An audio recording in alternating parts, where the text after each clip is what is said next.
instead.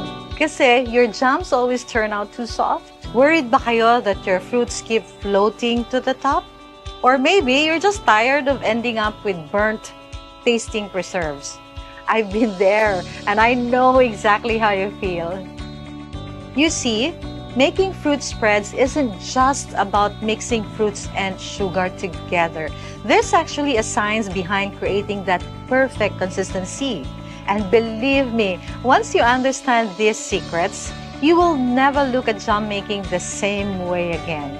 In this class, I'll guide you step by step through my proven system for creating 6 luxurious fruit spreads.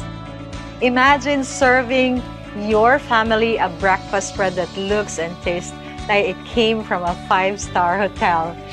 You will learn exactly how much sugar to use, kailan dapat ihinto ang cooking, at paano makukuha ang perfect consistency every single time.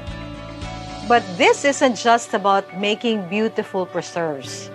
This is about transforming simple fruits into premium products that people will love to buy. Just imagine having your customers messaging you to pre-order your next batch. I'll share my professional tips from selecting the perfect fruits to achieving the right jam and jelly consistency hanggang sa proper packaging. You will learn how to prevent common problems before they even happen. Alam mo ba that fruit preserves can be your next source of income? With proper preservation techniques, these luxurious spreads can last for months, even for 1 year.